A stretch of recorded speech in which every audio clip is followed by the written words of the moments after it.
घुसखोरी रोखणं देशाच्या सुरक्षेसाठी आवश्यक आहे।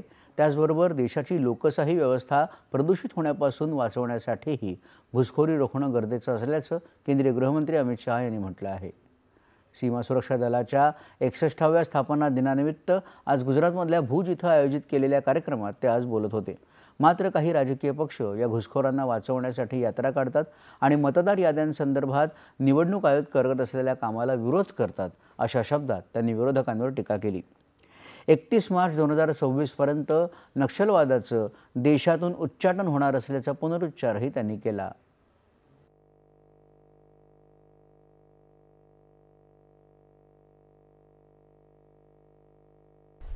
नक्सल प्रभावित क्षेत्रों में भी बीएसएफ की अनेक उपलब्धियां हैं और आज मैं कहना चाहता हूं कि हमारे सभी सुरक्षा बलों के साझे पराक्रम के कारण वो दिन दूर नहीं जब ये देश नक्सल समस्या से हमेशा के लिए मुक्ति प्राप्त कर लेगा।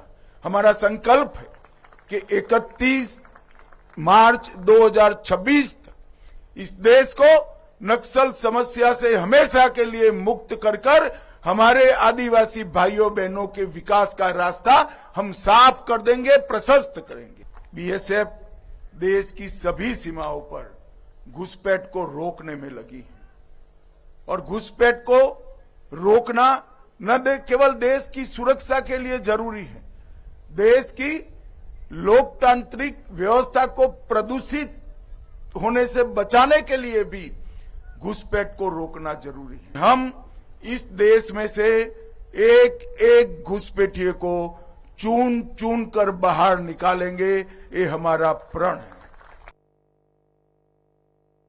दहशतवादाचा सामना असो किंवा नक्षलवाद समाप्त करण्याचं लक्ष्य साध्य करणं असो, सीमा सुरक्षा दलाच्या जवानांनी नेहमीच कर्तव्य प्रथम मानत काम केलं आहे। देशाची संपूर्ण जनता त्यांच्या शौर्याला सलाम करते आणि प्राणांची बाजी लावत देशाची सुरक्षा करण्याच्या या जवानांच्या दृढनिश्चयाच्या बळावर स्वतः निश्चिंत राहते, असे प्रशंसोद्गार त्यांनी काढले।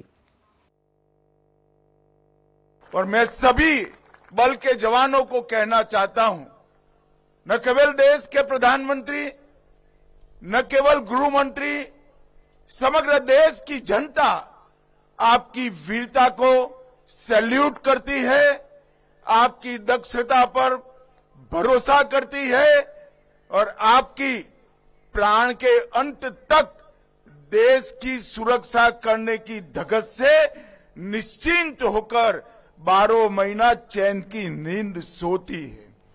और आज इसलिए देश की पूर्वी और पश्चिमी सीमा अटल, अड़िग और सुरक्षित है।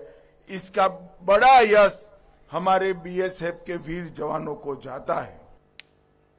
त्याआधी त्यांनी संचलनाची पाहणी करून मानवंदना स्वीकारली।